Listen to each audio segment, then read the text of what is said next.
Hello, Internet Nation. Alex and Ashley here. I was going to make this a Facebook status, but then I realized that I could probably make it a YouTube video. It'll probably get the same amount of attention. But,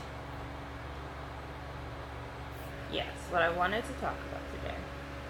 Every day, every weekday at 12 p.m., give or take, I walk two dogs.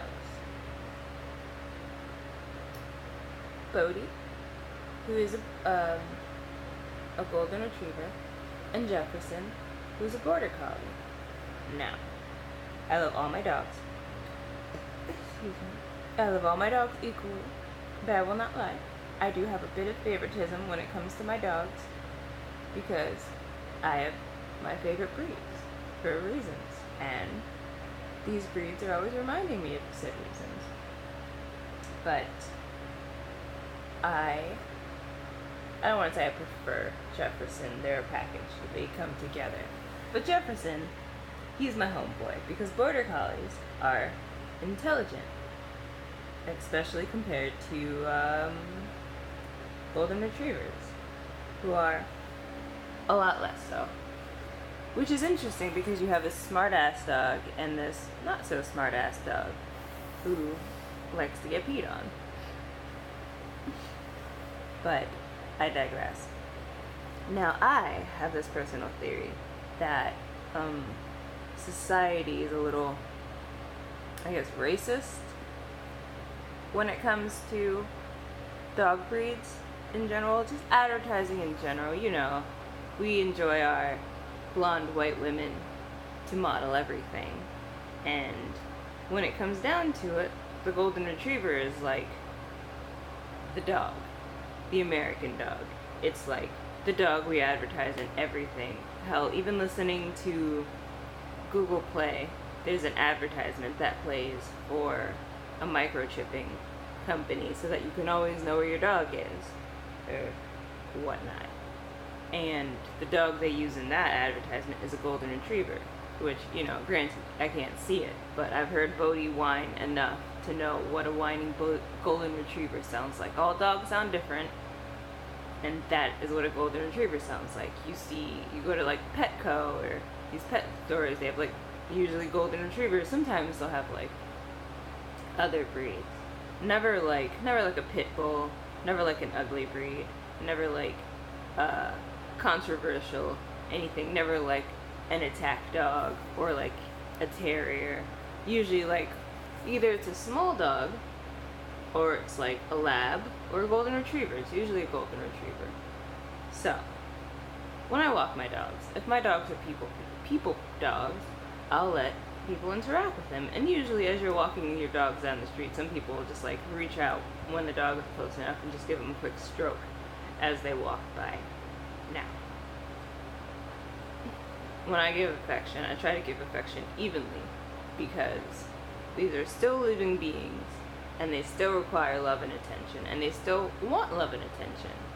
And if you give anything to one dog, the other dog is going to want it. Usually. Not all dogs are like that. Usually when you walk two dogs, there's one dog that's like really friendly, and the other dog is like usually kind of skittish. But that's not always the case. Usually the case, but not always the case.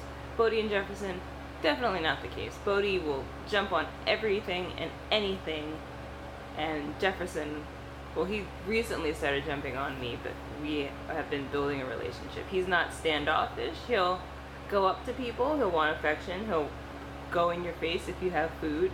He'll come up to you. He's not going to jump on you. He's not going to drag me over to you. He's not going to do stuff like, no, unless you're a dog.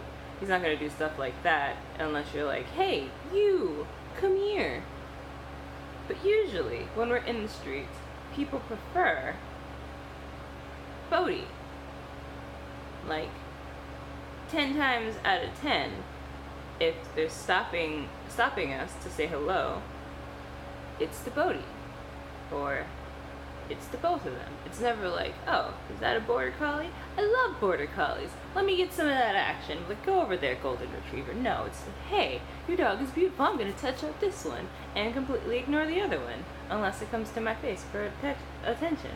Which I find ironic, because usually if somebody gives Bodhi attention, Jefferson will go over to them, and then Bodhi will come to me, like, hey, I just got affection. Do you want to give me affection? I want your affection. I'm like, no, Bodhi, you just got affection. They're giving affection. Go over there. Anyway, I digress. So, I find it interesting how humans prefer golden retrievers, because I prefer my work dogs. I like border collies because they're intelligent, and Jefferson is amazing. He is very receptive. He's a lot more receptive than Bodhi. You say his name, he'll look at you, and he'll come to you instantly. He'll stop whatever he's doing, no matter what it is, and he'll turn around and he'll come to you.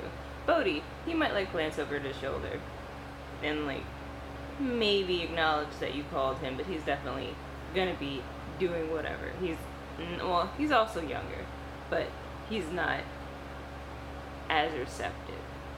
He certainly can't be trained to be he probably could be trained to be a champion ball catcher, but we don't have that kind of time. But I think it's interesting how society prefers the less intelligent of the two. Don't get me wrong, Bodhi is a beautiful dog. He's big. He's got a beautiful coat. They both do. Jefferson isn't as like illed out. He's a skinny dog. Got short hair. But he's still a beautiful, beautiful dog. But nobody ever wants to say hello to him. It's always to Bodhi. Always the golden retriever. Always the golden retriever. And people love golden retrievers. When I walk golden retrievers, they go crazy because they love golden retrievers. And golden retrievers are beautiful dogs. But they're not intelligent. Which brings me to wondering if intelligent people prefer intelligent creatures. I personally own a ferret. Ferrets are ridiculously smart. Like, I literally have to adapt myself because she adapts herself to the things that I put into place so that she can't do the shit that she can't soothe the chaos that she wants to soothe. And she was like, okay, you want to do that? I'm gonna figure out how to get around what you did. Or I'm gonna sit here and I'm gonna scratch it. Like, if I see the tiniest inclination that I can get through this, that if I keep scratching at it, this hole is gonna get bigger and bigger and bigger and bigger until I can get through it, I'm gonna keep doing that. Which, you know, a lot of animals, they would just be like, okay, this doesn't work, I'm gonna give up. She has the ability to be like, okay, I can do this eventually. I'll keep going.